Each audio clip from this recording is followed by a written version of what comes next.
I've been filled in actually by the local hard nut.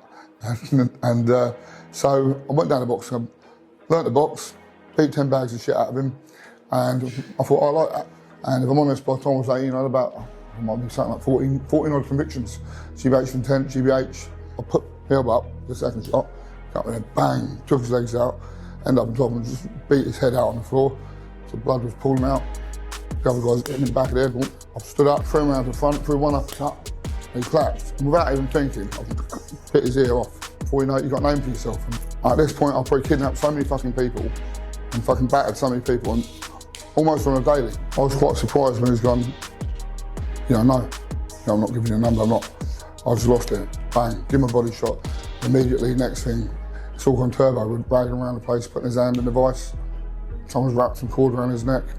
Heat guns going. My girlfriend got a car set on fire by the guy who got me sent down, who later got 2 shots in his head. He's brown bread. Funnily enough, it was when I went to jail and got an education, but I started questioning myself, like thinking, a lot of what you did was abhorrent. Don't be sad, don't be lonely. Don't you know that I love you only? Just be mine, and I'll be yours forevermore. Yes, people, welcome back to the channel. Today, delighted to be in beautiful Eastleigh with Danny Harkins. Danny, how you doing, my friend? All good, Chris. Nice to be here. Well, thank you very much for the opportunity. Much appreciated, my friend. Thank you. So before we get into your story, let's talk about your fight promotion that we've got coming up on May the 2nd. Yeah, May 2nd, Punch 14. Been at this for about 10, 12 years now. Although I did have a bit of a gap while I went to jail, but we're back now. I think we've done about 7 or 8 since been out of jail. Normally doing about every 3 months. This one's going to be the best by far. We got quite a lot of fighters from the BKB. We got Big Aaron Ashton, who gets literally the Hell's Angels to march him into the ring. It was always good on camera. Looked pretty sick. We got a big local lad, Jared McCants, a big strong boy who's going to fight him. He's had about 20 bouts, 20 boxing matches. He's a big, strong lad. We got a two-time world BKB champion in Carl Hobbley. He's fighting as well. He's a big old strong force. So to hit him around the head with a baseball bat and get him to go anywhere. Yep. He's fighting Mark O'Neill, another BKB veteran. So we've got Joel McIntyre, who was a former pro. Real good pro as well, he was. He was a real good pro, yeah. Yeah. So we've got some good boys on the show. Yeah, it looks real good. And the promotion that's going into it, and that's real good with all the posts and that. You're pushing it all really well. You've got a load of influencers and faces down there as well. Yeah, we have, haven't we? And it's actually a nightclub, isn't it? You've got DJs and all that sort of stuff in it. Yeah, I've been using this venue. From the second event. First event, I did it at a place called Icon, Oceana, which was, I think, pretty much the biggest nightclub about on the South Coast. Had about, it must have been about 3,000 capacity. Yeah, something like that. And, but by the time we got a ring in, it was nothing like that. And this place is an old cinema, which all knocked through, turned into a massive club, got a 1,600 capacity. But the way it is, it lends itself to the seating arrangements, and also it's got the atmosphere, because it's all very dark in there. You've got the big, I've got a massive stage, all the LED screens. I love York Hall. Yeah, me too. I'd like to get a show done in York Hall in London. Love York Hall. Yeah, I can't wait. We're headed there. We're headed there soon. But I would have to say this venue comes out looking better. Yeah. There's more atmosphere at this venue, and the videography afterwards, it just looks shit up. It's just that kind of massive unit, all black inside, with all the lighting they've got in there, really, really good. Sounds fucking good. And what is it, like a party after or something in the club? Yeah, and I've tried to make it a real good event, not just like the boxing show, but the whole event. I like it to be fun, There's always something happening. Just get myself a drink, 2 seconds. Yeah, it looks the fucking nuts, it does, to be fair. And what is it? Is it just unlicensed, or you got bare knuckle ones on it at the same time? Yeah, we're gonna get 1 or 2 bare knuckles on it, just to feel the waters with that, because we're talking about doing a bare knuckle only show, because for me, bare knuckle's like the next UFC. It's getting very, very popular. And you can just see it's growing. Yeah. And I say with professional boxing, I would like to go into professional boxing and possibly managements. But I think with promotions, it's very hard. Such a murky world as well, isn't it? And unless it's so big these days, it don't make no difference. People don't look at it no different with all the misfits and all that stuff coming through. Misfits is another direction, influencers. I mean, a lot of the guys who've got on this show, quite big personalities. Yeah. They've got 20,000, 30, 40,000 followers on Instagram, and that can only go up before you know it. Yeah. The show gets more exciting. You get guys with bigger numbers, and that's pretty much what Misfits are doing. Of course, there's tickets still available for the show. Yeah, we've sold all the booths out, but still a few ringsides left. That's the ones to have. And so people, the link for that will be in the description box below the video. So jump on that, buy the tickets and go down there. And it'd be a real good night for anyone. It'd be a very good night. I'll tell you what, like, unlicensed boxing can be better than professional boxing. I'll tell you for why. Not at the highest level, but when I've been to pro boxing shows, you sit down and you've got a journeyman who's getting paid to lose, right? And you see they've got 30 losses in a row, right? And I've spoken to journeymen, you know, and they start winning fights, they stop getting work. Yep. And that's professional boxing. When I got offered a very nice pro contract, you know, I was about 30 years old, I hadn't boxed for years, and, you know, they knew I'd sell tickets. So straight away, oh, you know, well, first 10 guaranteed wins, you know, and what that means, you'll be fighting journeymen, right? Who will just, you know, they're not there to win. Yeah. Not saying I couldn't bowl them over anyway, but that's the reality of it. It's not very exciting, is it? And then, you know, because they're building people up to a certain point, and obviously once you get to British title level or Southern Era Channel, that's a fight you've got to win. Yep.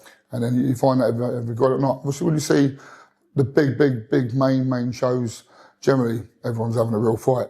Of course. And so how was it that you originally got into the fight game, and then what age was it? Was it as a kid, was it? Well, I was a naughty little boy, and actually I was probably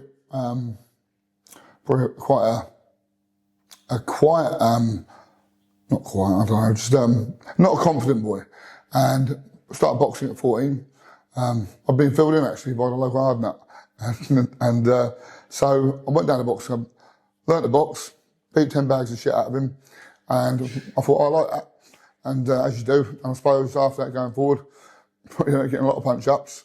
But so first off, it gives you confidence. Nothing better for confidence. I've been bullied, I've been feed, learnt to fight, and probably took that a bit far, a bit further than I should have done. And if I'm honest, by the time I was 18, I had about, I might be something like 14 odd convictions, GBH intent, GBH, because I said I took it a bit far. I'd always, you know, probably quite a rough upbringing with my dad and everything, and put down a lot, verbally, physically, and I suppose all of a sudden you've got this new superpower, you can fight, you're quite good at it, and you know, I started taking it to first your local recs, then it's the local nightclubs. Before you know it, you've got a name for yourself, and on the back of that, you know, you start, everything becomes a bit easier. Mm. And so in terms of, did you do any of the amateur stuff as a kid? I had started with good intentions to box, and but by about the age of 16, I was off the rails completely. I had my first arrest when I was 14, 15. Yep. And I just carried on. I was drinking quite a bit, and then luckily for me, I went back to boxing when I was 18. Yep. And that stopped me drinking and all the rest of it, and stopped me more or less getting into trouble as well. Got engaged. I think I had my first amateur fight when I was about 19. Nice. So I missed the juniors. Yeah, it's good. So you went straight to seniors? Yeah, I went straight to seniors. You won a couple of things in that? I only won some counties. I quit. I hurt my elbow. I won me at 8 on the bounce. I think the fight for last, I knocked the guy out like 30 seconds. Well, he was hanging through the ropes anyway. Yeah, to have any success in the amateurs is good though. And then skill. The next fight, they literally told everyone not to fight me. You know what I mean? We had people pulling out, and won that easily. Guys clinging off dead off, and then I hit my elbow, and it stayed bad for a while. And at that time, no support, no nutritionist, no one to go give me a massage, no physiotherapy, and that injury, which probably could have been healed up real quick, was enough to fuck me for a long time. I felt that injury for years, you know. And later on, started making money. Would do some one-to-ones, so I actually got better then. And you know, pro contract offered to me. Yeah. I'm away and batting the local coach, local Yeah, real good coach. local pro coach. He is very good. So Coach. he's a bit of a character, Wayne, good guy, brilliant pad man.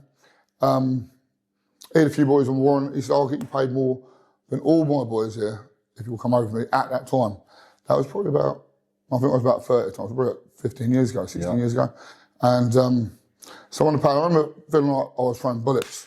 You know, at some point it just started raising up, and my elbows just started tearing up again.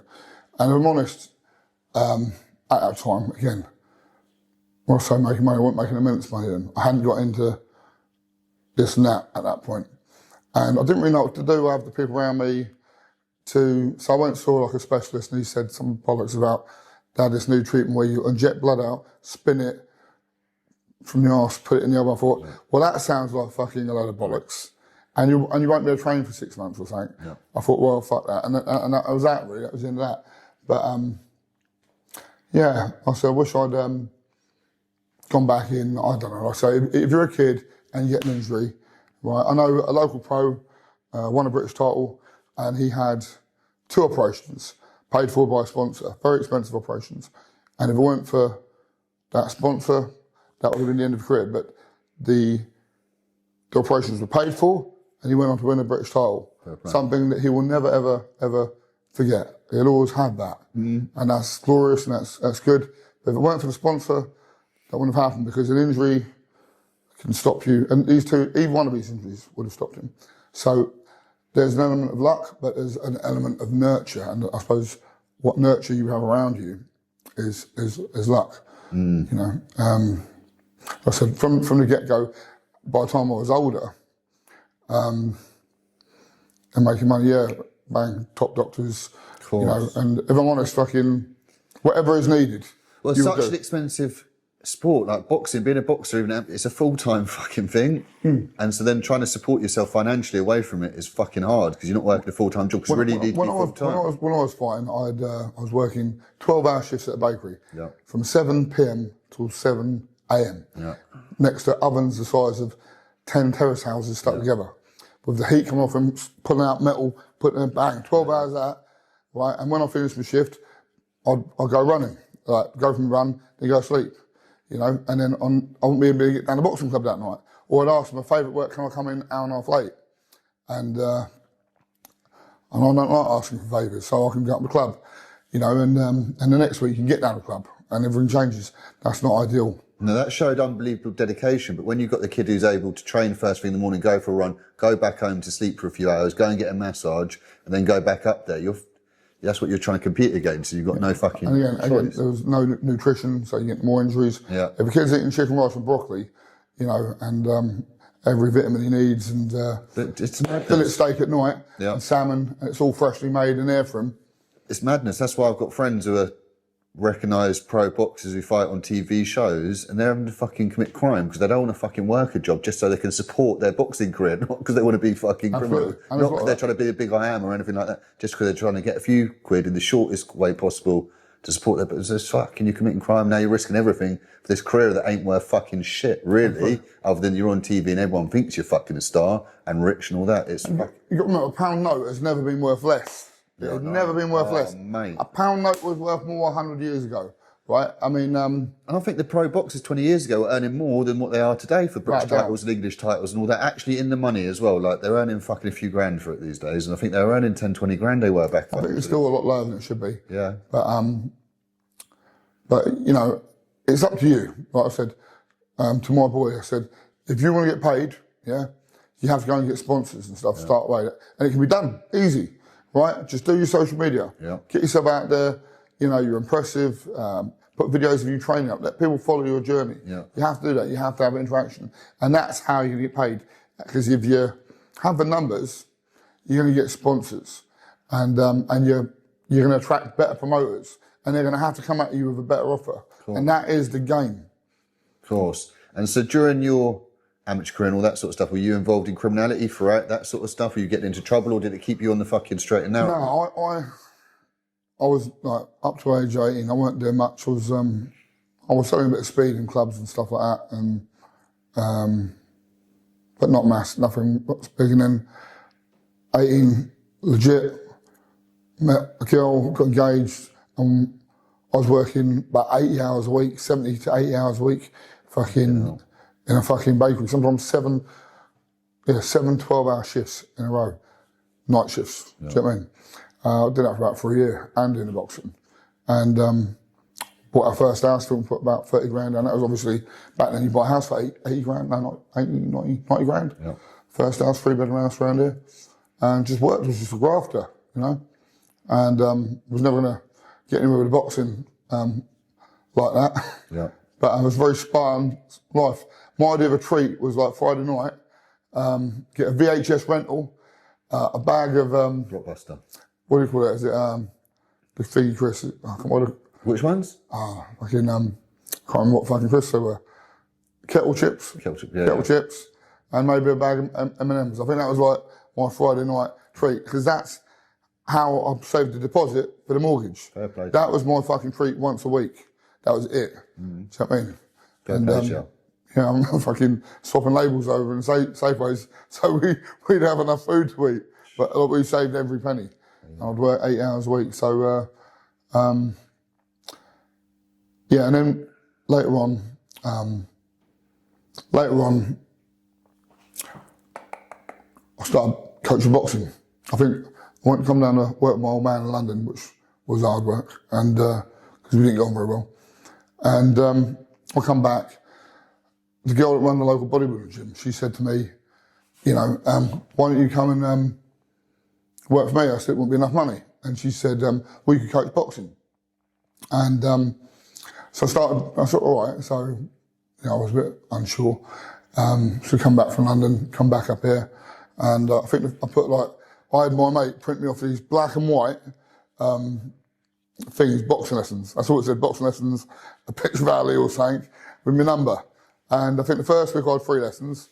The next week I had about 9 lessons. The third week, 12 lessons. And from there, before you know it, I had about fucking 30 lessons a week. And I started real cheap as well. And, you know.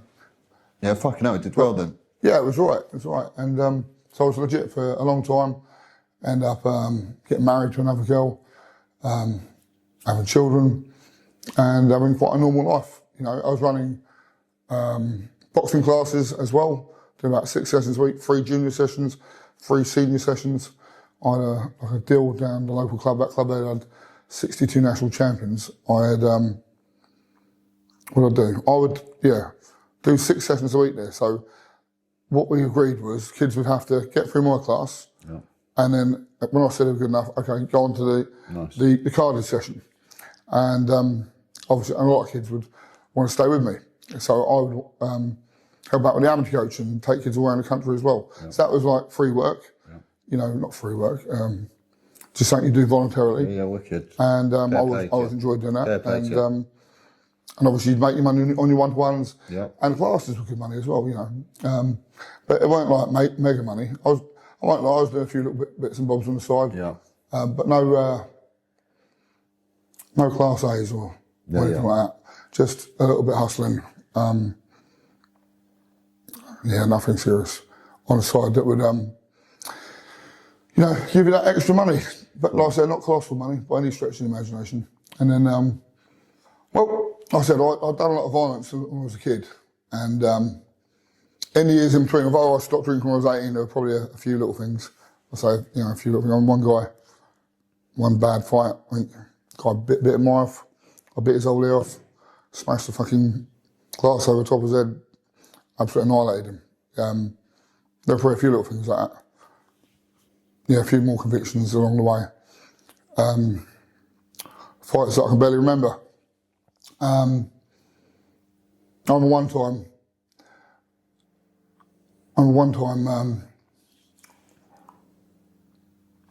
2 guys were starting on like some kid. Start again. They were asking for cigarettes, right? When they got to pick up cigarettes, they hit the guy, took cigarettes off him. You know. Then they started on the taxi drivers and you know, threw a bottle at the taxis. I was looking at it. Now, look at this. And I said, come over. What the fuck are you looking at? And boom, you know, I'm looking at you, you cunt. And all of a sudden they don't want to know.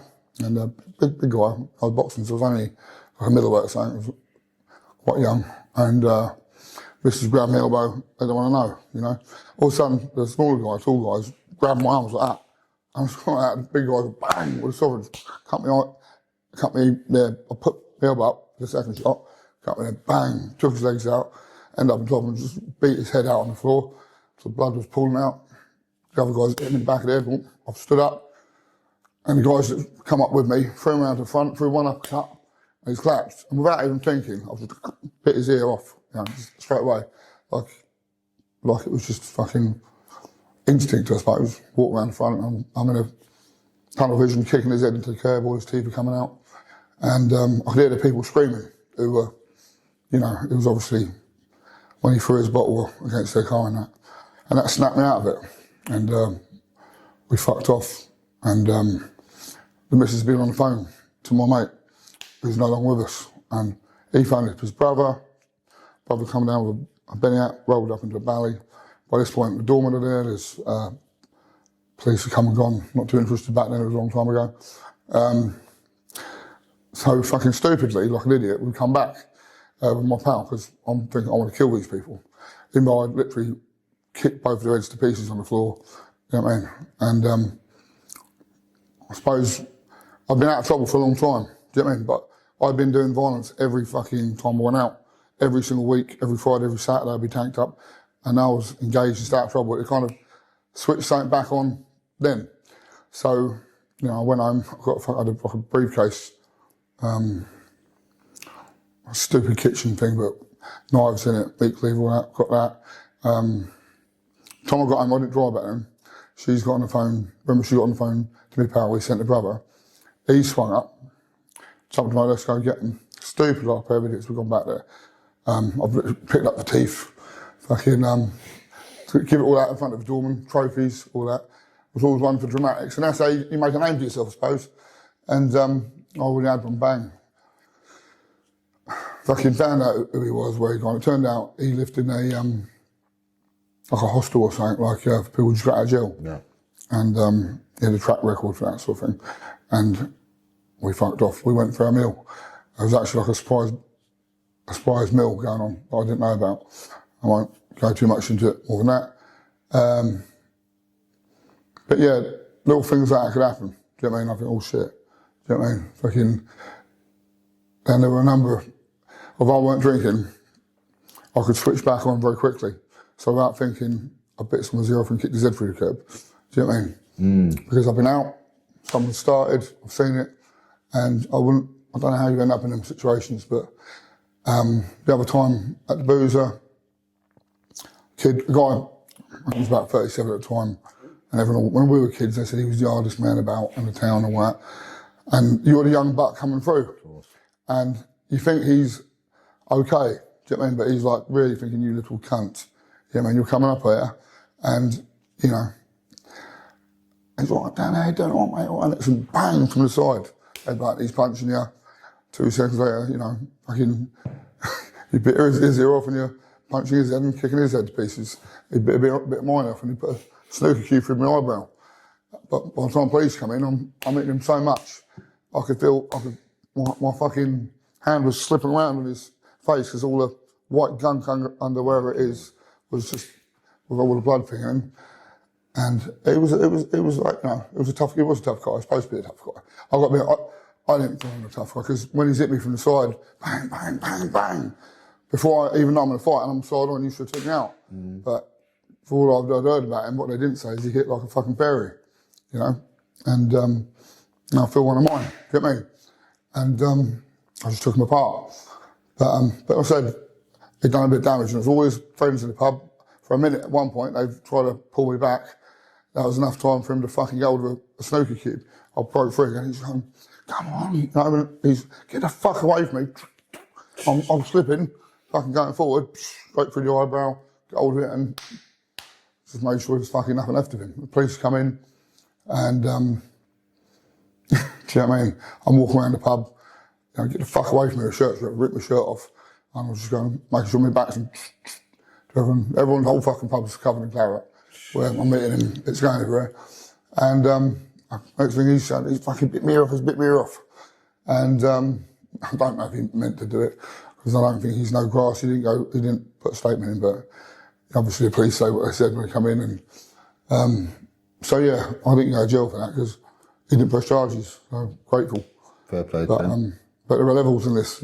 I mean, course. And I'm good at that. So yeah, anyone who can actually box is going to smash people up. People up in the streets. People don't realise what a big advantage is if you can box. And there are two types of boxers, aren't there? You got your fighters, and like your in close fighters, Yep. and you got your boxers.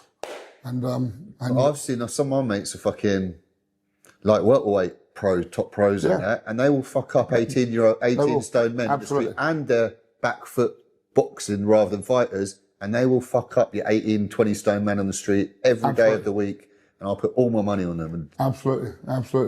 It's when you're trained in fucking. So a lot of these guys out there, like, who think they're hard men, really haven't got a clue. No. You know, and if you've done a bit of jiu-jitsu, and you've done this and a bit of that as well, and you grew up fighting from a kid, Yep. You know, and your dad was taking down a local estate, so who wants to fight my boy? And you've got another advantage on top of that. So, you know, I could have a tear up, and I was pretty leery, I suppose. But I don't think there was any way around that, because I wasn't exposed to nice things as a kid. Funnily enough, it was when I went to jail and got an education, but I started questioning myself, like thinking, you know, a lot of what you did was abhorrent. You know, I really started getting a bit confused when I went to jail, because the more I read, you know, I was reading lovely like Jane Austen books and Emily Bronte and Dickens, and the more I started reading, you have a little bit of time to actually think for the first time. I started reflecting on a lot of things. I'm not, you know, saying I sat there wallowing in guilt, because I'd be a lie. But I did start giving it. I immersed myself so much into becoming self-educated, you know, and eventually also got day released to university from having no qualifications. Got kicked out of every school I ever went to. No GCSEs, and my old man was very rough with me. You know, he was, you know, whatever you want to call it, fucking leader of the Chelsea thing back then, Chelsea hooligans. They weren't called the headhunters then, they were just Chelsea shed. Chelsea, I suppose. I think that didn't come along to the 90s, but when they were big was when he was in charge. Fair play. And, rough and tough man then. Yeah, you know, like I said, mate, once or twice, didn't drink more eggs, boom, take me out for lunch. So I should be grateful for my dad. You know, sometimes you get me on a bad day, I'll slag him off more than others, but I should be grateful for a lot of it. I'm probably not going to thank him for it, because... And there's different times then when it was normal to beat your kids. It was different times, but I still don't think a man should hit a young boy. But it was normal back then to beat your kids. But I wouldn't change anything, because I say, you know, you got that mindset in there where, you know, training is normal, and, you know, eating healthy food and going out running, and, you know, it was times he'd wake us up at 6 in the morning. It wasn't consistent though. That's the trouble. Right, we're going for a run at 6 in the morning. You know, great, but then do it all the time. Everything I've done, my boy's consistent. Right, here is your training plan for the week. You've got a strength and conditioning coach. You've got a nutritionist. These are the times you do. That's gonna build something. Consistency is the key, isn't it? Just decide, right, this morning you're drinking your eggs and whack. Why aren't you drinking your eggs? Or we're going on a run this morning at 6 in the morning and not doing it again. That's not really building anything. No. It's building a nervous system that's ready for fucking getting clipped around the ear. And that translates probably translates to criminality growing up. In fact, if you spoke to a load of quacks and things, they would say yes, it does, because it goes one or the other. You're going to build for fight or flight, and I ain't got no flight in me. So, but like I say, different times. Yeah. Yeah, like I don't put my hands on my kid. I've never. I would dream of it. But and I don't go with the times. He's a spoiled brat compared to me. Do you know what I mean? But it's a tough one, isn't it? It's tough, isn't it? And getting them the good things in life, giving them the best things in life, and then spoiling them. It's a fight. If I was on a prison wing, and the man in the next cell had battered his kid, that man's going to get a hiding from me. He's going to get battered. That's a fact, right? You know, he ain't a nonce, he ain't as bad as a nonce, but he'll probably get the same kind of hiding. Because I'm going to look at it and think, you know, you don't do that. But then again, different times back then. I saw some terrible things happen to people that are beating kids and their girlfriends' kids and stuff like this. What, in jail? Like, fucking hell. Yeah. Horrific things happen to some people that are fucking beating up their girlfriend's kid in a fit of rage and all that, and they get a fucking... No, it's okay. Don't do it. I mean, like, I'd probably love to have a chat with him about it, but I probably want an apology, really. Do you know what I mean? So how many times have you been in prison then? I know once, I've got 9 years. 9 years, fucking that's a long stretch for fucking first time. Well, up to that point, everyone thought I was clever. And, you know, I'm glad I went because I was off the rails completely and there was only one way I could go. I could have ended up on a much longer sentence. Must be something. I think I was lucky to get, at that time, you know, I'd moved on to things and had dipped my waters, if you want to say, to put it mildly, into the... Falling into the life. Yeah, whatever you want to call it. I don't know, allegedly. Well, so, yeah, so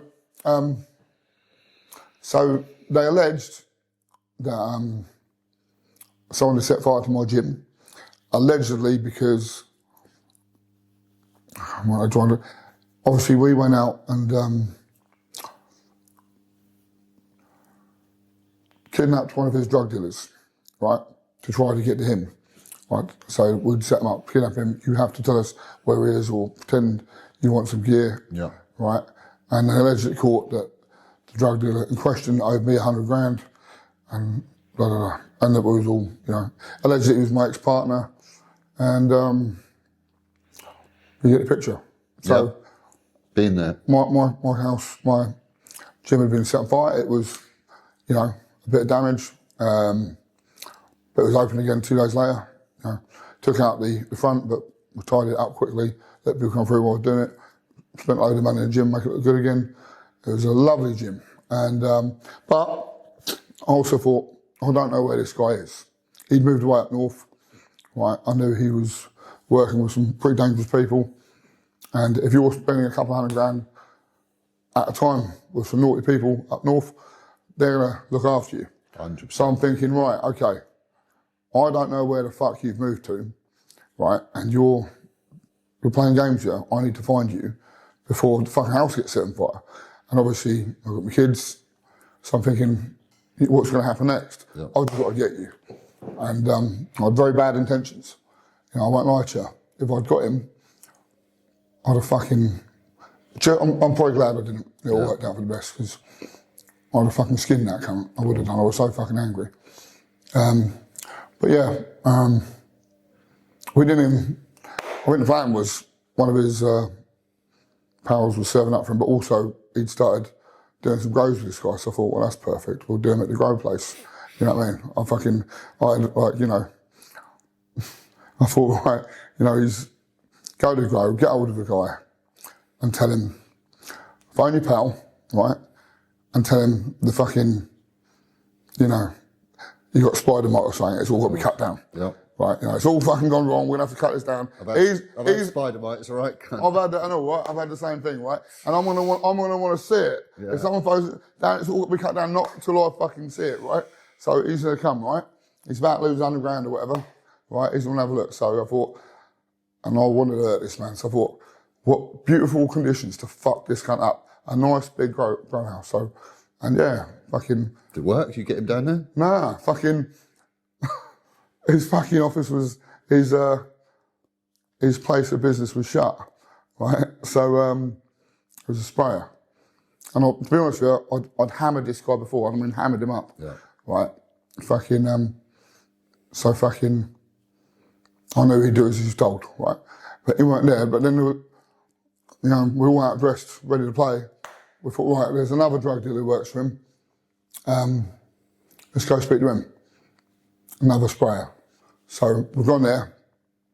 And I'm just thinking, to be honest with you, at this point, I've probably kidnapped so many fucking people and fucking battered so many people, and almost on a daily. Like, lads working for me, just going and grabbing people, bringing them to me, or... So I thought, this guy's just going to do as he's told. I didn't foresee any drama at all. So I've gone there, all right, mate, you know, because I know the guy. And I know that he's still serving up for him, because when he fucked up north, everyone... Of course. He lost most of his business. Yeah. And he might think that I took it all, allegedly. Yeah. So, so we've gone up this other place, right? And to be honest with you, he's always been, you know, And I was quite surprised when he's gone, no, I'm not giving you a number, I've just lost it.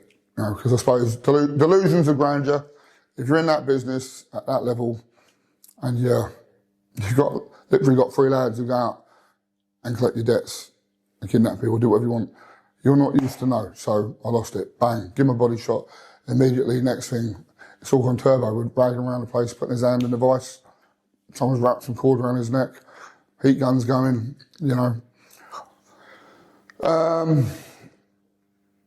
Do I feel sorry for him? No, I don't.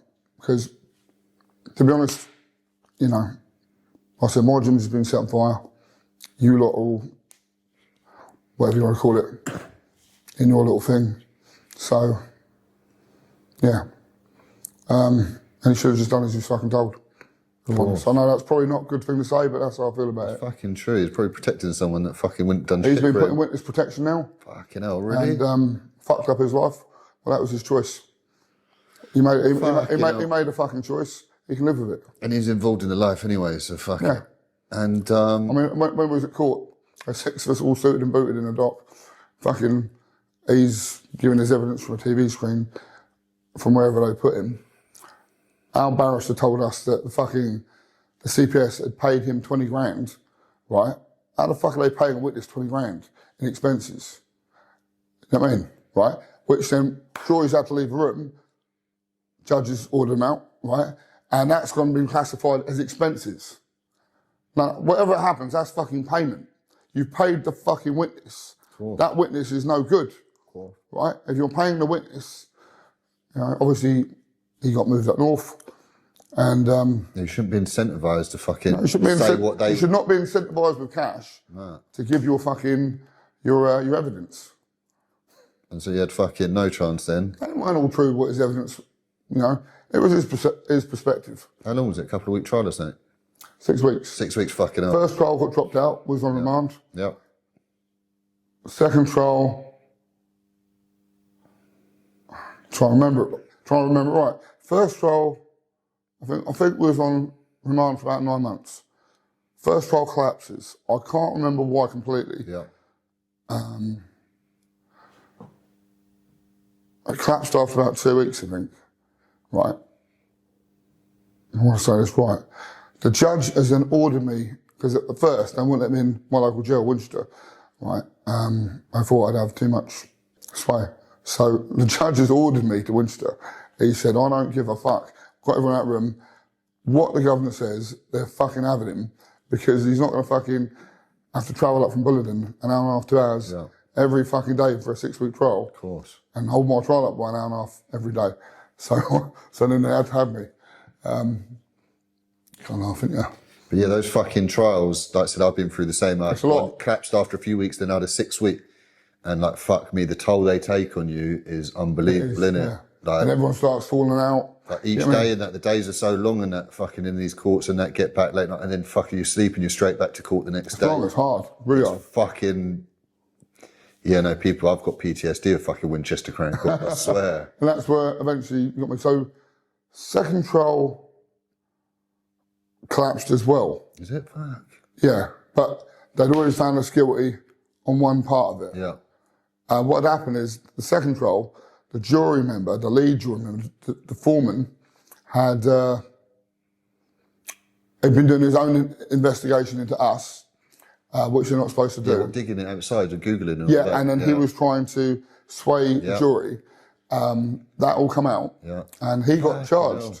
Fucking hell. Yeah, but he got charged, it was in the paper and all that. They fucking put a policeman on my jury, they did, fucking from the local police force and that. It's only because I asked questions at the start, has any fucking person got a family? I said, that's not biased. I said, has anyone got a family member in the police force? I didn't think there was going to be a policeman on there. And he said, no, I'm fucking, the policeman managed to get him chucked off the I bet jury. he was ragging off it. Got him chucked straight off it. Yeah. Fucking, they shouldn't be allowed this fucking... Well, to be honest with you, by this point, I've mellowed out in jail. I felt like the weight of the You've been world. in jail for a while at this point and you know you've served the time. I've been reading, educating myself. And you're doing a lot of the time now. Yeah, so the barrister who was dealing with, I can't remember his name, if he watches this, I can't remember his name because I guess it's not that important, but I do remember that he was a fucking arsehole. Yeah. And proper yuppie cunt. Yeah. and probably doesn't like us working class people too much. And I can't remember how I fell out of him. I think I cracked a yuppie joke. Mate, they're a fucking shit, they are. Mine completely abandoned me. Yeah, so I think he must have been having a bad time in his life or something at the time. He was a right cranky fucker. He was telling me that the jury member could go to jail, that he'd been charged. And I actually said, well, I hope he doesn't. I wouldn't wish that on him, because he's only, you know, probably been curious. And no, obviously we couldn't be on jury, but if you're on a jury, you're naturally going to fucking Google. I'm going to be Googling the person straight away that night. Naturally, you're going to fucking whatever you've read about. And so I said, it's such a normal thing to do, but they're not allowed, obviously. Absolutely. So I said to my barrister, even though the guy had been against us and trying to get, well, I hope he doesn't go to jail. Fair play to you. I said, I wouldn't wish that on him. Yeah. You know, because obviously it's a natural tendency to Google something. And he went, well, I hope he fucking does. You know, he fucking deserves it. Fucked up a court case. This is the law. I thought, you fucking arsehole. Yeah, you're having a bad time with your wife or something. And so then you ended up having a third trial, did you? So I fell out with the arsehole who wanted the whole world to die and you know, that kind of person. Right? And it turns out he was best mates with the judge. Now I remember when they got me. That's what I was about to say, the prosecutor's judge and the fucking defence. They told me I was going to get 6 years. I got fucking 9 years. And I started thinking, is this because he don't like me no more and he's friends with the judge? You don't know, because it's that fucking game, they're all pals. And so what was the charge you got convicted of in the end? With GBH Section 18? No, it was, I'd have to Google it. It was one count of kidnap and one count of false imprisonment. But one was, so one was, we did kidnap him. Yeah. So basically, if you have someone, as soon as you add movement, right, so there's false imprisonment once you got someone, right? Once you add movement, that becomes a kidnap. But if you hold someone against will, that's just false imprisonment. So the first one was kidnap, actual kidnap, and then because of what he said, they said, all right, well, you were obviously trying to get hold of these so you could kidnap them. Yeah. Because they couldn't prove that there was going to be the add of movement to it, it could only be false imprisonment. So it was kidnap and, what do you call it? Fucking, not attempted, planned, whatever. Yeah. I'd have to Google it. Conspiracy I can't remember. to whatever or something. Yeah, that's it. Conspiracy to. But yeah, it's like you said, you'd been involved in certain things allegedly for years and years before, and that. They charged another fella who got caught, and this is what fucked us up. So we phoned up allegedly a lad to go and pick up ballies, any hats, snoods, whatever. Fucking, I can't remember now. Tennis balls, kettle, sugar, big fuck off knives. Get that all ready for us. And silly cunt had fucking, what did he do? He'd fucking gone to wherever it was. He'd gone to where it was, obviously on camera, bought it. But when he give it to one of the imbeciles, one of the codies, right, fucking, he's kept the receipt in the bag. So they've got the receipt back, tracked him back to the car. You know what I mean? Right, it always comes back with stuff like this. Mistakes always get made. As strong as your weakest link. Mistakes get made. They always do though, and fucking, especially when everyone's fucking living a crazy, reckless life, and it's not like they're on. Allegedly, someone fucking phoned that cunt and said, "Look, it's all on top. Make sure everything's out the fucking motor." And the cunt's smoking a joint in bed. Yeah.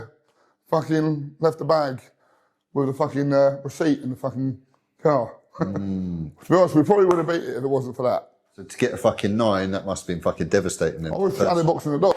Bam. I was ecstatic. You know why? Because... How long have you been inside at this point? I'll tell you what. After 3 trials, you must have been inside for 18 months. Yeah, right? yes, okay. So one, I know you do half, you don't got long left, right?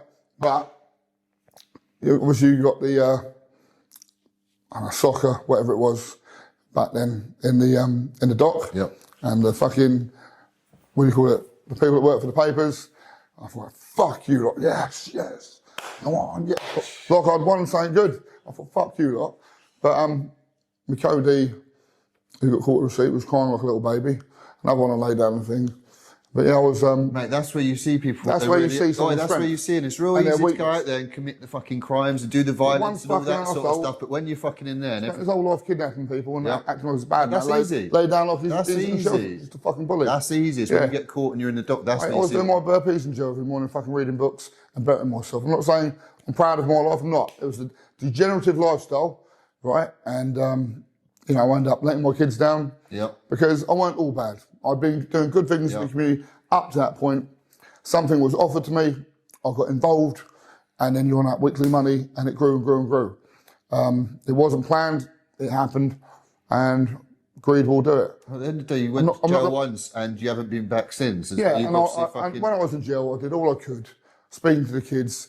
I was so lucky that I went to jail when I was 36, right? Because I had amassed, you know, a lot of money, and I was making good money. I had about five limited companies, and I was losing every day. Every day I was just fucking in bed counting the money that I was losing, and being away from my children, and also I was also at that point before it happened where I knew I wanted out. I desperately wanted out. I'd had enough, you know. And I'd met a lovely girl, and you know, the marriage was really finished. Really, living together, but met another girl, and. I suppose I was happy. I thought, right, I want to get out, you know, just run legitimate businesses and, you know, live a happy life. You know, no one likes, unless they're an absolute arsehole, that life. Yeah. You know, I mean, when you're in a business where you have to do violence on a regular basis, right, it infects you. Yeah. It infects you like poison. Yeah. Right, because, right, say you've just gone around and given someone a hiding, right, or kidnapped him, or took him down the woods, or whatever, right? Had a knife up to their throat, or a fucking syringe. You get more and more extreme because you feel like, I have to fucking let these people know. There has to be fear because there isn't what's coming back to me.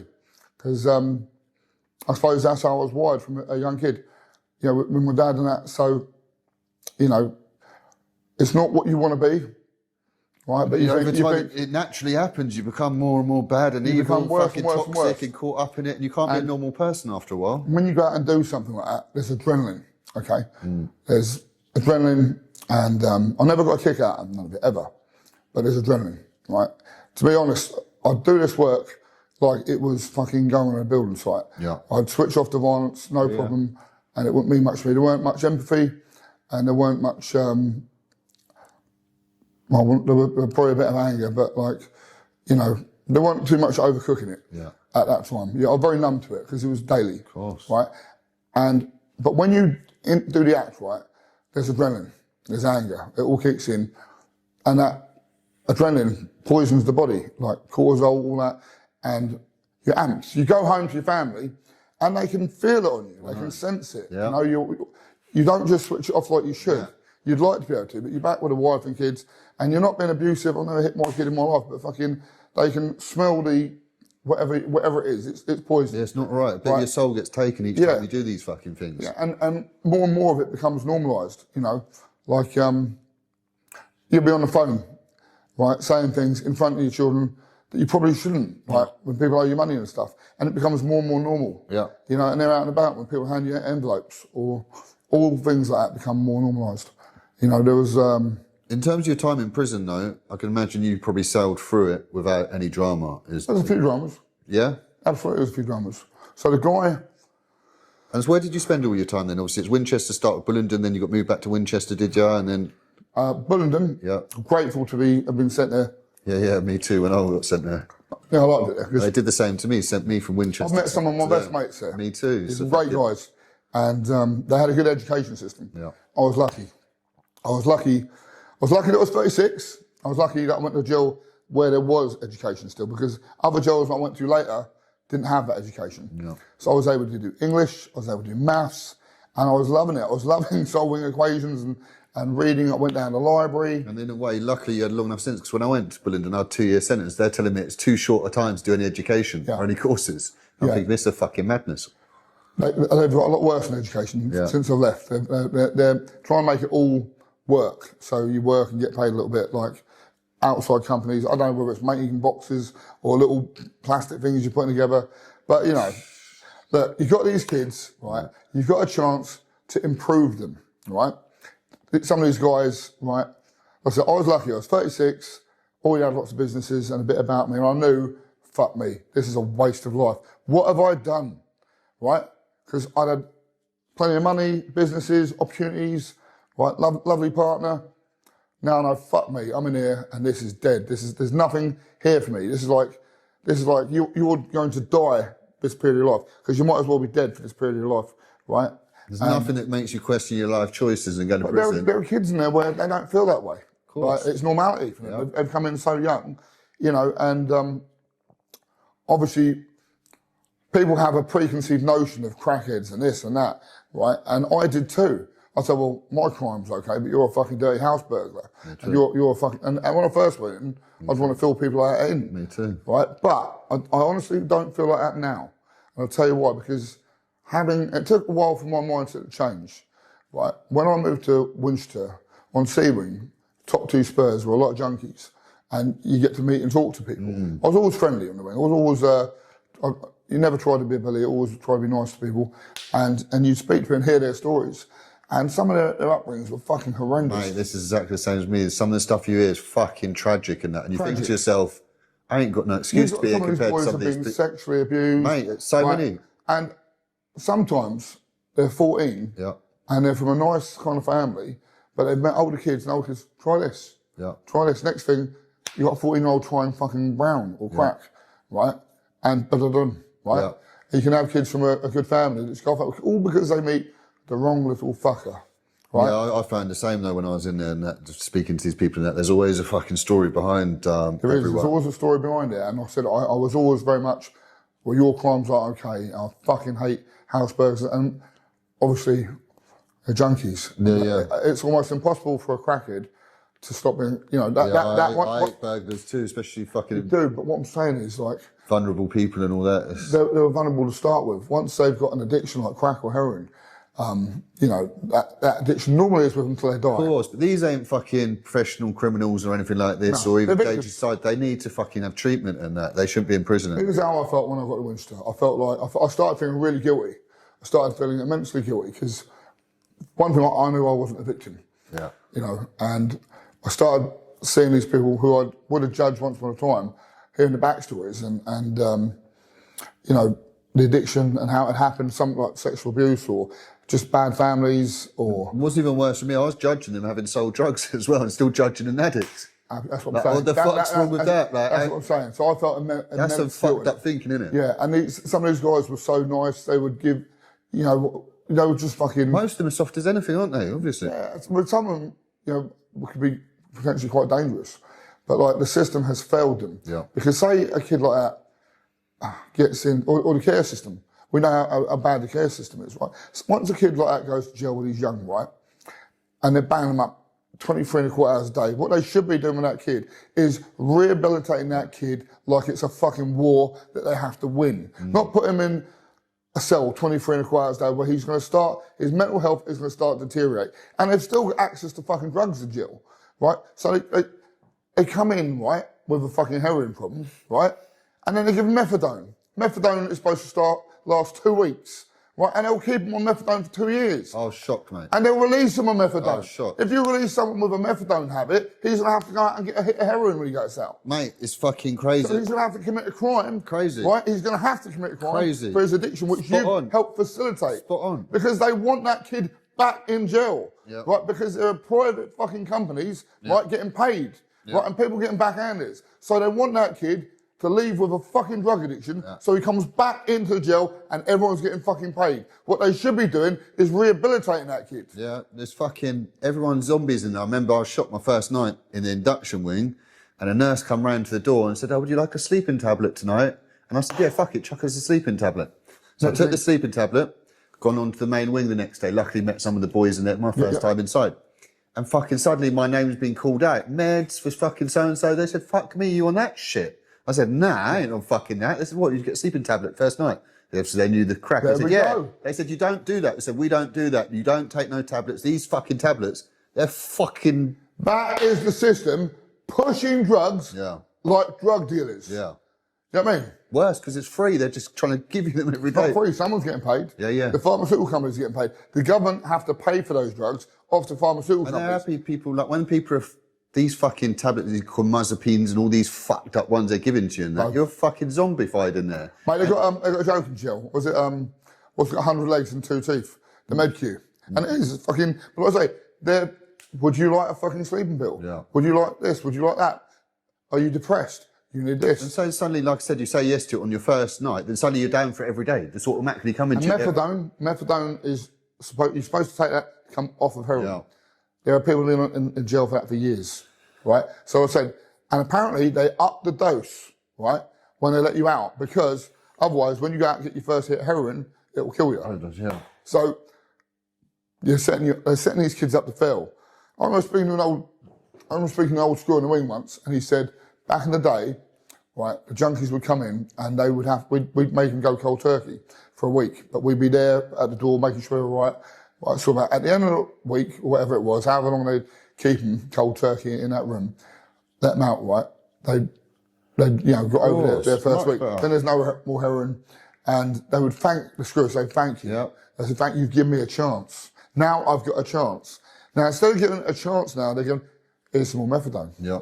Basically, same sort Yeah, of no, thing. I've got a similar story from the old boys and that's well, the old screws and that. They're telling me it's so much better before the drug test where everyone was smoking weed on the wing and everyone was fine, do you know what I mean? They might be reading their book, smoking a bit of weed, bring in the drug test. Now everyone's fucked on spice and these fucking gels and methadones and Subutex and they're overdosing every day. The amount of spice attacks I saw. Mate, overdosing every day. No, I fucking... Terrible. And so in terms of the drama you had when you were in there and that, did you have a couple of scraps in that when you were in there? Nothing serious really. When I first got on A-wing and Bully, I think I'd landed on the wing. A few mates of someone whose jaw had broke in about 9 fucking places. And no one was saying nothing. Right, so we tried to buy a phone off someone, right? We wanted to get things sorted and we wanted to get out of there, right? So my co-D had bought a phone off this guy, right? Giving the money over before actually getting the phone. Yeah. Because he's a donut. And in the morning, right, he said, when they shout lock up, he's over here, we're over here. So he get the phone, right? So in the morning, he's going out to get the phone, come back in the cell looking all dejected, saying, said he's flushed the phone, had to flush the phone. In other words, the screws come and flush the phone. I've gone fucking mental. Run out the door, run downstairs, I start chasing this little cunt around the fucking... I bet you paid a monkey or something for it as well. It was about 300 quid. Yeah. So fucking chasing this little cunt around the fucking pool table. And I won't pretend I can remember the exact details because I can't. Because I got hit a lot in that and never put over or nothing. I remember there was a few people knocked out on the floor when I was done. You know what I mean? And no one on the ones, right? Everyone had bolted their door shut and fucked off. Or looking down on them twos like a bunch of pussies. Yeah, yeah. Like a bunch of fucking pussies, right? Fucking literally run up the twos, right? Because you get one of them and you're going over. Fucking, yeah, so chasing this cunt around the fucking thing. This big fella's come out, what's going on here? Okay, he's flushed my fucking phone. Then he's like, did he? Like, trying to make out he's not threat. So all of a sudden I'm thinking, okay, no threat. Yeah. Looked over it, next thing, bang. So I turn around and his phone is shit, weak punch. All right, I'm fucking spun around at him. He's run over here. I've knocked him out. I can't remember. Bum, bum, bum. Do you know what I mean? Fucking the ones that didn't knocked out, run. Yep. They're bolted, they're running, they're bolted. I'm chasing people all around the fucking wing. Yep. People are throwing fucking, the metal things on the side of the table tennis. Yep. They're pulling them out. Yep. I've had a few of them, bang. You know what I mean? Fucking hit me on the back of the head. So I was definitely a little bit concussed at the end of it. So I couldn't remember much except being the last person on the ones, going fucking mental and looking up. Everyone's up on the twos, everyone's bolted. A few unconscious. And then the screws have waited until there's enough of them to come in. I remember there was 2 IPPs up on the top. Fucking Webby and who was the other one? Anyway, they told me all about what happened later than what I could remember, if I'm honest. I bet you didn't get any drama after that though. Even like a year later, I remember coming to my wing and one of the screws, new screws, I've heard about you, fucking Mr. Homer was talking about this fight you had, and fucking talking about a year later. Do you know what I mean? So, yeah, not really, nah. Didn't have no more trouble in that job after that. Well, like I said, fella sounded like he deserved it anyway, and you seem like a sort of reasonable person anyway, so... I would never... Here's the thing, right? If someone owed me money and they couldn't pay it back, I would not go and hurt that person. That would not be my first thing of action at all. It would be, all right, well, how do we get this sorted? Right, I'll give you more time, right, or pay back what you can when you can, or someone might say, I'll give you this, work it off, have another go. Do you mean? But you don't only fucking resort to violence when you know that guy has decided, I'm not going to pay you back. Of course. At that point, yeah. You know, and let's have it right, in that game, right, people fuck up. Right, they get robbed, they get nicked, or... Super common. Or they fucking... normal practice. I had one, a guy's missus has cheated on him, and what's his answer to that? He's gone, and then she wanted to leave him, right, he's took up the Ritz, right, with my fucking money. So yeah, you got to fucking hide him. And I had to beat out of him for an hour and a half before I found that out. Because first thing, all I'm getting is, it's owed out, it's out there, it's out there. And after an hour and a half of body shots and kicks up the bollocks, it was, I took my missus up the Ritz. Fuck's sake. Do you know what I mean? I was sat down listening. Every now and I get up, give him another body shot. Do I feel bad about it? Not really. That's what the whole game is, borrowing people, spending other people's money. But that's their choice. Yeah. Right? They're always from the start. They're making good money from the start. And rather than letting it build up, of course, right, it's, well, I'm going to start eating in the best restaurants about. I'm going to go to these stupid fucking clothes shops where they fucking see you coming and do $3 a week on fucking clothes, even though I only made $2 this week. Yeah. Because I think I might make that next week. I see people earning $10 a week and spending 11. Or my guy will keep fucking loading me up anyway. It doesn't matter what most drug dealers earn, they live beyond their means. Doesn't matter, even if they're fucking rich, they're living beyond their means. Fucking, it's sickening. And so, how long did you end up serving then in the end? Did you do 4.5 years? You do your half. You did the 4.5 years. Last year, I got up to Westminster University. Yeah. I don't know how I managed it, but I just made sure quite quickly I gravitated towards, like I said, what were you studying? Business management. Fair play. But, you know, I've got to be honest, I was completely out of my depth. I was very well read, you know, and most things, but I needed more support. Yeah. And it was COVID on, so, and the courses they let you do in there are Mickey Mouse. Is it? Yeah. I've done a year of open uni, that was okay. Yeah. And then got to university, but the whole fucking place is empty. Like, because it's COVID. Yeah. There's literally like, so no, everything's online. I weren't great on computers. But it was good. You know, I'll be honest with you, when I was on like the, you know, on the laptop with all the other students and the professor or whatnot, which I was very lucky to have someone like Danny because he's got a wealth of knowledge because he's actually had a lot of businesses.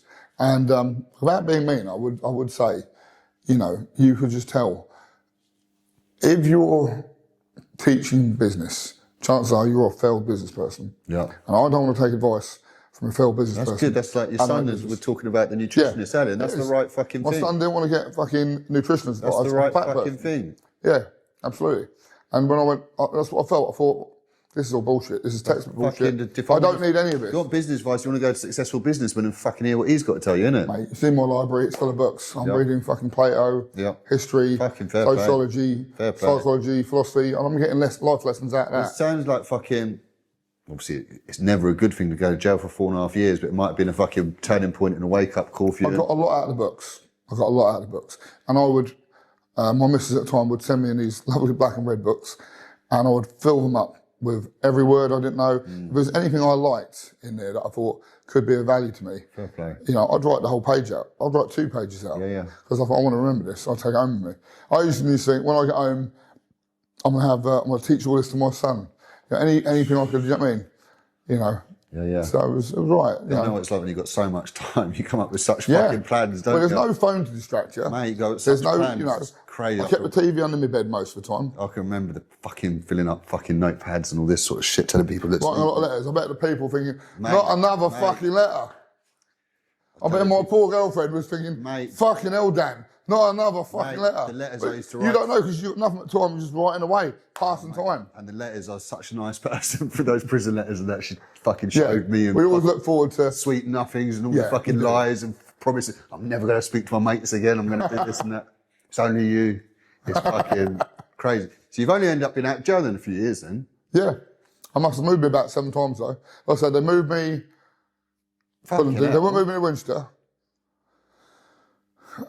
Moved me to Winchester when the judge ordered it. Winchester, right? put it in Winchester. But then the fucking screws had heard through. I'm not going to fucking say. Yeah. But someone told them For someone that I had the screws addresses and was going to do them, get them done. So, all right, and then I got ghosted out of there. Where? Lewis. Lewis, yeah. Went Lewis. Then I went, where'd we go? Lewis. Sometimes fucking. I didn't like Lewis. Lewis was sometimes, obviously, it's shit when you first get moved, but it can break up your sentence. So 4.5 year sentence can go a little bit quicker because it's getting used to it. The first few weeks, a little bit I met a guy I get really close with in Lewis. We went Lewis. He was a former Special Forces soldier. He had done 12 years in the Special Forces. He'd done 7 years in the private sector. And then something very bad happened. Bad PTSD. And when he come home, he come home, started collecting debts left, right and centre for drug dealers. And I think on one of the debts, someone told him to fuck off on the phone. He's gone around, chopped the guy's thumbs off. Got 20 years for that. And he felt bad about it. He felt like he degenerated from being a soldier. Yeah. I'm sure it was from the PTSD because they don't get enough fucking treatment and fucking psychology counselling Yeah, and all you that. could tell there were days where he'd walk around the yard Mate, and loads his of head men was up on fucked. fucking junkies and that. It's We used to train together on the yard every day. We'd go out, we'd fucking do a direct stretch. As soon as we wake up, crazy in America. They're proper holding a pedestal and that. They love their veterans. They love and their that. They veterans. love them. In this Over country, here, they they're, don't do nothing for they're on the fucking curb begging and that, fucking on the high streets. look how many fucking ex-forces are committing suicide. Yeah. What was I say? This guy actually was a blessing to meet him. We would swap books. He put me onto a lot of good books. He put me onto the debate club. This is the debate club in jail, which I did in another jail. That gives you confidence to speak out loud in front of 100 people. And with my accent or voice, probably hard to understand anyway, but it's all confidence building in areas that I wouldn't have been so confident before. Anyway, he was a brilliant writer. He was actually writing a book for an ex-SS guy, and he was going to write my book. He was getting day release. He just got out, but he died 8 days out after getting out. Rest in peace to him. And thoughts like, to his family and that. It's fucking tragic. I had a tear in my eye the other day, and I'm not the sort of guy to cry. What, so he got for a 10-year sentence and then fucking within a week or two 20 year getting out? sentence, so he served 10 years. Yeah, fucking hell. And after 8 days, I just had contact from his missus. Crazy, he's been fucking trying to get through all that. Best guy, one of the best guys I met in jail. You know what I mean? And he went wrong from the life of crime. He helped a lot of people He in committed jail. a crime, but he's a fucking proper character from doing everything that he did. Fucking hell. He used to help a lot of people in jail, really help a lot of people. He worked in the library, you know, big, strong, hard as nails, and he was feared around things, but he repented from what he'd done. Yeah. And, like I say, Do you meet some good ones in there and that? When you've got nothing in that, that's when you could he get a was writing genuine my friend. book. Fuck. He was about to start my book. He just got out, and he's only been out 8 days. The poor girlfriend. Fuck. And so I probably had a tear in my eye the other night when she messaged me. I couldn't believe it because I was so looking forward to him getting out, and we're going to do the book together. And I'd waited because other people had said they would do the book, and I'd waited all this time. It's very important, especially someone that knows you, to be doing it, so they actually fucking know to put He it. had a background in my background. Which is so important. What I said, if you've got a divvy ghostwriter, it's never fucking done anything. If you've in got a his life. ghostwriter and they can't get on, understand it. I've read some. Never been around any chaps or criminality or anything like this, and they're not from the. They don't need to be from the life, but never seen anyone from the life, don't know anyone from the life, and never. It's fucking He's an so amazing hard. writer, and like he loved books and knowledge. Like when he was in the forces, he'd isolate a lot of time and read, play chess, and we used to play a lot of chess. But like I said, he's also got that. He understands. He's been in the murky world, and of course the forces. So he understands, I suppose, the trauma, the psychology of it all. Yeah, we have to find someone else now, but obviously more importantly, thoughts to his family and that. Thoughts to his family, yeah. But in terms of what you've been up to then the last few years and what you're up to today, you've got a lovely house, you're doing shows, doing really well with the shows, so talk to me about your life today and what you've got going on, what you do for work and that today. To be honest with you, when I was in jail, my first thing wasn't to stop all this. You know, it was like, I was angry. I wanted fucking, I wanted to fucking do some damage when I got out, you know, and fucking, you know, take over. You know, those were my thoughts. And Because jail don't make you better. it made me fucking so angry Yeah. with what happened with my girlfriend when I was in there and things like that. It was like just a rage, a walking rage. You know, my girlfriend got a car set on fire by the guy who got me sent down, who later got 2 shots in his head, his brown bread. Yeah. And I was just fucking raged, just looking in the mirror sometimes, just, you know, planning what I'd do to that cunt. And, you know, at some point on that journey, right, I'm getting more and more educated, right, because I think, well, I'm going to raise my level in here, right? I can only do that by acquiring knowledge, right? At some point, all that knowledge, all those books, you know, made me think differently. Well, there's a beautiful world out there, and that's no way to live it. There's a life out there. Of course. You know, and, you know, because you turn off emotionally in jail. Yeah. And you're not sure, well, I did anyway. Fucking very animalistic environment, though, isn't it? You're not sure if you're going to be able to switch those emotions back on. You're living with fucking junkies and murderers. Yeah. I'm switched on all the time. You know, I've got sometimes something through my knuckles. I'm in the fucking shower with something through my knuckles. Yeah, no, waiting. I'd have something in You the know what I mean? house Or as well. I'm walking around the fucking wing. But that's not good for the fucking brakes. You're constantly in that fucking... You can't switch off. So that guy who got the 2 shots in his head, who got me put away, Yep. you know, I'd heard he put a 30 grand contract in me in the jail. Right now, I can't verify whether it was true or not. Yeah. But fucking, it was enough to make me think, fucking hell. Mate, You know what I mean? And exactly the same. Yeah. Fucking, and I was shitting myself because the load of Albanians in the wing. I'm thinking, fuck me if they fucking yeah, know. you're So thinking, right, do you know what I mean?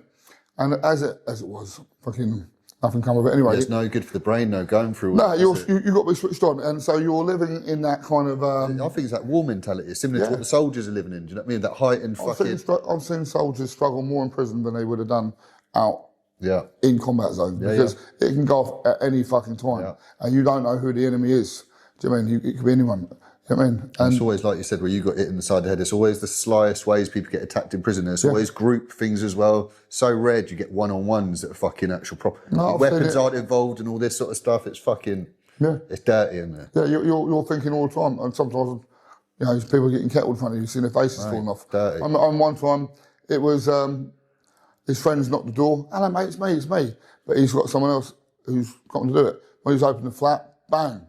You know, fucking everything. Hot water, sugar, fucking oils, bang. His face is practically fucking melted.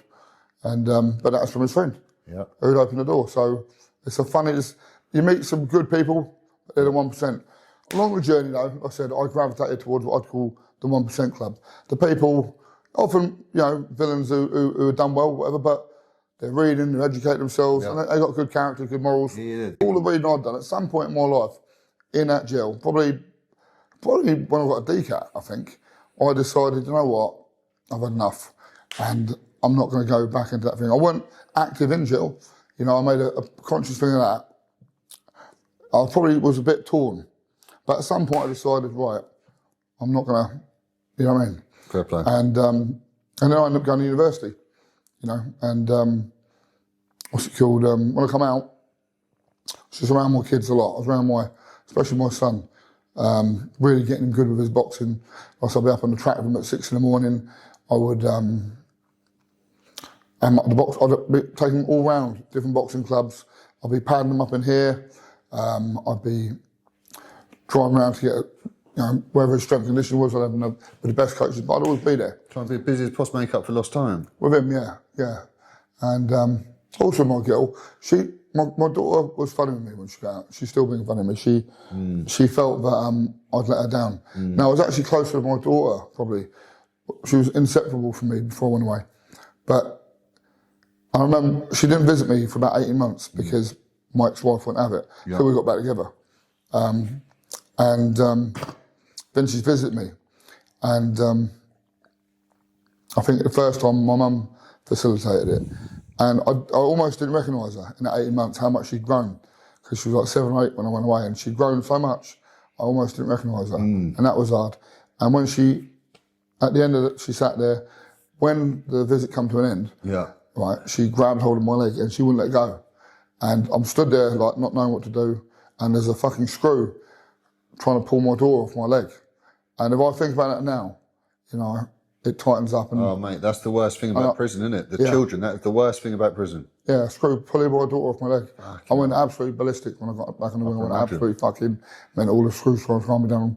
But I think that's the reality of it, isn't it? Yeah, no, on my recent court case and that, I weren't worried about myself being in prison or the reality of prison. I was worried about fucking being away from my boy for 10 years, and I was thinking that's going to ruin his life. He'd turn into fucking whatever he's going to turn into, do you know what I mean?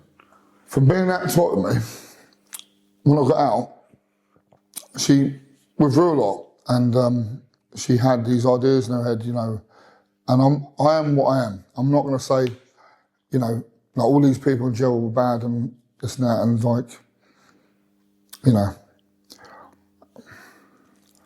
I guess... it's fucking tricky to cross it with the children. do you know what I mean? And... especially women and that, boys are a lot more understanding. My boy don't... What was that? I think she was probably worried that I'd go back in, so she thought, I'm going to shut myself off from you because you left me once. Yeah. You know, and you were my whole world. Yeah, no, so funny she just that's normal. Most kids, that's their... And she'd make it almost impossible. Sometimes she would look at me like, you know, like she wanted to kill me like in the house. I think, I'm treading eggshells. What's going on? And then she would say things like, well, you should... I think she sent me a message. Oh, I'm sorry, Dad, did I hurt your feelings? You know, we should have thought harder about that before you went and did what you did and get yourself a jail sentence. Yeah, fuck it. I might have time for you in 6 months or a year. And you can't really... deep stuff it is. Yeah, so, you know... Yeah, I mean, I've had it with my boy in that where I'm saying I'm going to go and fucking beat up that fella, and he goes, you can't, Dad, you go to jail and that. And I said, but obviously you can see they've got it in the back of their head, that's a major fear. And I said, fucking hell, son, I've done it 100 times, relax. It's a fear in there that you're going to go away. Yeah. And I think when that fear comes on, they pull back from you. Yeah. Because it hurt them so much at the time. Yeah, yeah. And we were inseparable before I went to jail. So hopefully you can repair it. Hopefully I can repair it. I'm sure you can in time, and especially the fact that you're staying out of trouble, doing all the right things right now, and it's just showing that stability, isn't it? That hopefully it'll come around. I think where me and the ex-wife are no longer together, you know, we never really got on. I don't think that helped matters. No, the feeling, well. Sometimes, you know, I don't know. Yeah. But like I said, me and my boy are still very close. I'm hoping to get back into boxing because he's got a talent there. Of course. Whether he is or he isn't, doesn't do the boxing, I just love being with him, going to cinema, Nando's, whatever he wants to do. I'm hoping he'll get back into it. That's what I wouldn't put the pressure on him like I did before. It's tricky, isn't it? I'm the same sort of feeling, so... Yeah. Like I said, I raised my ceiling with all the education. And like I said, I was no fool before. I was running 5 limited companies. I think about 83 cars in the forecourt. I had a Charlotte place up Leicester. We spent about 670 grand on that. I had a gym, sweet shop, cafe. Smashing it. I had a few businesses, and obviously was running the boxing promotions company. I also probably had what I would say was probably the nicest cafe in Southampton as well. So I had a number of little businesses running, but I had no education.